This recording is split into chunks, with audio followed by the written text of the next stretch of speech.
Oh, hello everyone. It's Susie, Crypto Granny. It's a Monday. The date is the 12th of April and the time in the Netherlands is 14:27. So, golly, there's just always so much to look at when we look at the cryptocurrency market. It's just incredible, I have to say. I had a lovely weekend. I hope all you guys had a lovely weekend. It was very, very peaceful. And today I was struggling on a Monday, even though I really, honestly, I love my job so much and I love my clients and everything else. But my head is just sort of so much slower from obviously the weekend to a work day. So it just seems to feel like everything takes me forever, which is really weird, But then by Friday, I'm doing everything really fast. But anyway, let's talk about the cryptocurrency market. It looks fantastic. As you know, I'm an absolute bull, and I continue to be a bull. I believe this market will be higher at the end of the year, much higher. As I said before, I believe the market cap will be at least 4.5 trillion. It's currently at 2.120 trillion. Volume's 100 bill, which is a lot. Liquidity 4.395 bill, and Bitcoin dominance is falling again to 53.10%. Now I expect that to very quickly go through 50 down to 49% quite quickly, which means specific alts will actually perform against Bitcoin. Okay, even though Bitcoin will keep going up, other alts will actually go up by more. So, for example, if Bitcoin goes up by 5%, you might have, for example, like today, Binance up, 28% or something. So other alts will outperform, and I still believe that. And honestly, there is no need to sell, your best crypto. If it's blue chip crypto, it stays in your portfolio forever, and you can actually stake it or use it as collateral and borrow against it, for example, with Nexo, who I particularly like. But the thing is, it's like buying, a proper asset. It's like buying a house, and, houses just keep going up every year. And the thing is, we have massive inflation in the system. And you can see that in all sorts of auctions. Like, people collect everything. They collect diamonds, they collect gold, they collect silver, silver coins, gold coins, you name it, earrings, everything. And gemstones and even opals. And if you look at the online bidding sites for that, so many professionals are buying diamonds, gemstones, gold, you name it, right? And opals. And the prices they're getting is just quite unbelievable. So what you're seeing is everyone's getting out of cash, which is understandable because it's fiat currency, and all the governments in the world have not got a clue about how they look after the balance sheet, Fed income. I think you could put a monkey in there and that would do better, honestly. So basically, in that environment, fiat cash is going to be worthless and you have to shift it into other assets. So even things like old wood, beautiful mahogany furniture, it's highly bid. And that makes sense when you're going into a high inflation environment. Absolutely. So let's just look at Mazzari, what that's telling us today. The reported volume in the market for Tether over the 24 hours was 31.49 bill. Binance was up there at 9.04 bill.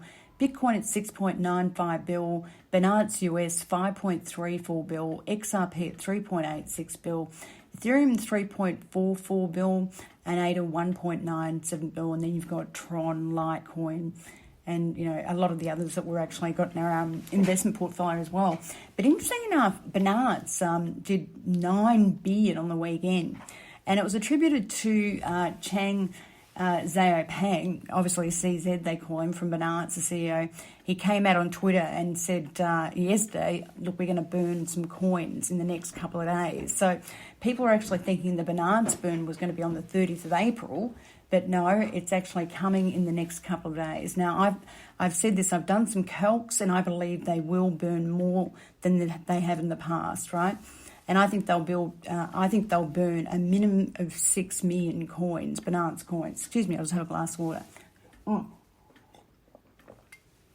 my calculations, if they burn 6 million, just on that alone, without, bullish sentiment of Binance and the coin and everything else, just on that alone, I believe that Binance can literally put on $30 per 1 unit, just on if they burn 6 million. Now, if they burn more, then that could be $40 per unit, and not adding the bullish sentiment in the market, which you could literally say is another $40, okay?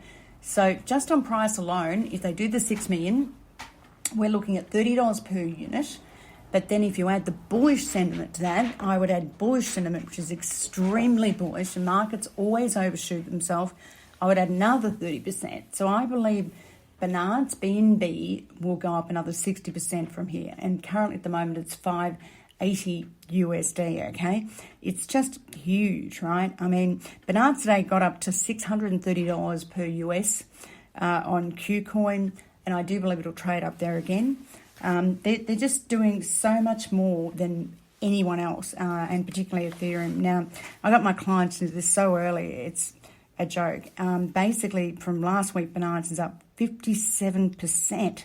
But, rightly so, because these guys are doing more transactions than Ethereum, right? They're doing 5 million transactions on Bernard's smart chain compared to Ethereum.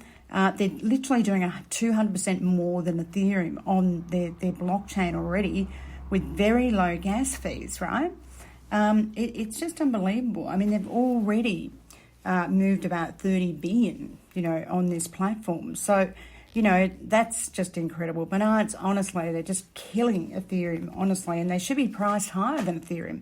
And I put that out ages ago. Go and look on YouTube. I had a YouTube on there under Crypto Granny. Had a valuation on Bernard's at $1225 US, so over $1,225 US dollars per unit, right?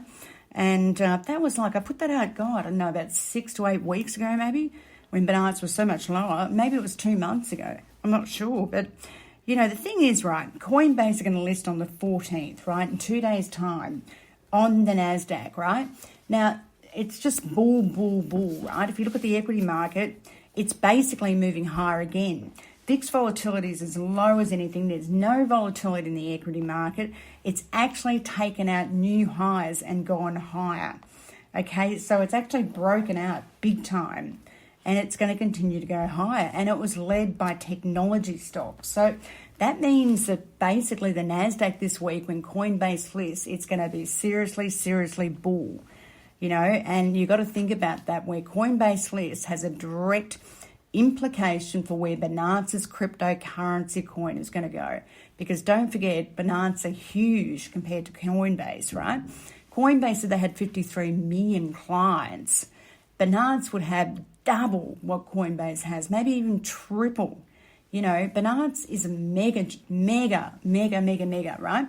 So if Coinbase lists on, the bullish Nasdaq, right, and look, the market is totally bull, seriously, the volatility index, which is supposed to be the fear index in the market, dropped below 20%, down to about 16%, right? So basically that means there's no fear in the market whatsoever. This is breakout for equity markets, and it'll be breakout for cryptocurrency markets as well. So if Coinbase, gets on there and, they're on there at $450 and it goes higher, that will have a direct implication to where Bernard's coin should be, okay? And it could even still be very, very cheap even here. I mean, I still believe it is very cheap here because it can go to, in my valuation, 1,225, okay, US dollars. So also Bernard's launches tokenized stock trading, and it's starting with Tesla. And apparently now on the Bernard's, you can actually trade Tesla. I haven't tried it yet, at zero commission, which is pretty incredible. Also, another one I dug out, and I had to really find this, Bernard's, interestingly enough, listed another stock. It's a Germany stock, a token called CM Equity AG. And it turns out it's a licensed investment firm in Germany, and it has a tokenized platform. And I found that very interesting because it made me think, is Bernard's going to take over this crowd? This German stocks token licensed investment firm in Germany that also has a tokenized platform. Because I watch everything Bernard's does. CZ is so intelligent and so clever and so market savvy. That's why he created, Bernard's within 2 years and overtook everyone, literally. And they have 70% of the volume of the business, right? So Bernard's, for me, was just an absolute no-brainer. You've been given a free pass. Seriously, it's just unbelievable, right? It's such a great story. Excuse me for a minute. Just have a quick glass of water. Oh. So that's a pretty big story, right? And so watch this space the next 2 days for Bernards. Also want to mention too, we bought Qcoin, right? And the performance of Qcoin has been unbelievable. Now I do like the exchanges, and my clients bought Qcoin around the 26th of 26th of March. And we bought in the area of $4.50 to $4.90, in those couple of days around there. And ever since that time, Qcoin has seriously gone through the roof. It got up to, a price where I thought it would never get up, something like about over $20 or something. And like I had a valuation, a lot lower, but, just incredible. On Qcoin, it got to $19 and 24 cents, right? And it just makes me wonder whether someone's looking to take over Qcoin. And I mean, they are a fairly small exchange in the sense that they only have 6 million clients, but I wonder, whether Bernards has got the checkbook out, because it's a really great platform on Qcoin, and I really like it. It's very easy, and it's a much better platform than Bernards. So, I'm always looking for connections into the market because, all the evidence is there and you can see it right before your very eyes. So, keep watching that space as well. Now, there's a lot of stuff out there re-XRP and, how it may get to, $2. At the moment, it's currently $1.38. It is up 3.43%. It's doing really well, actually, even though Jed McCullough from Stellar dumped another $100 million worth of XRP, okay? I mean, this guy, I think, has about 2.8 billion of XRP to get rid of. And the only problem this year, he can sell quite a lot. So it's going to put a lot of pressure on XRP. But honestly, I think XRP is so cheap anyway. And, the thing is, if there's any breakdown, in this XRP, I think you just buy it. It is pretty cheap. There's all this sentiment about Ripple may, settle with the SEC. Even Novogratz said that the other night. And that would be a great story because, seriously, it is just getting so long-winded, this SEC thing with XRP. The SEC hasn't got a leg to stand on, and that is true, honestly. And I do think that, Ripple will probably negotiate a settlement with them because it just, it's becoming a bit of a joke, really. Honestly, it really is. Now, Ripple and Wanchain, apparently Wanchain is integrating with Ripple because they want to be able to use XRPL to yield farm, right? Yield farm activities and liquidity. And this is absolutely, seriously perfect for what XLP, the ledger, can do, and the liquidity, the ODL, right? So this is great for Ripple, and obviously Wanchain, increased on the back of that. That's an awesome story. There was also another story I want to bring to your attention about Ripple too, and it was about Novogratz. It came up on Twitter today, and I think it was today or yesterday, I can't remember. And he said Ripple's equity is trading in the secondary market, and this is on the stock exchange, right, on the Nasdaq, between $2 to $3 billion, right? And then he said Ripple, rightly so, Ripple do have XRP sitting on their balance sheet, and it's worth about $70 billion, right? So what he's saying, the digital currency of Ripple is worth $70 billion, right? And he's saying on the equity side, the equity is only worth $2 to $3 billion. All things being equal, why aren't they equal? Why is there such a big disparity? And he said, he questioned whether equity is really cheap and the coin of XRP is expensive. This is what Novogratz said. And I went back to him and I said, they're both cheap. You're assuming that one is not valued properly. So you're assuming that one is valued correctly when it's actually not valued properly, right? So I'm saying both are actually incorrect. The market is not valuing properly Ripple equity or XRP in the cryptocurrency market. So I went back to Novogratz and I said they're both wrong because they're both cheap.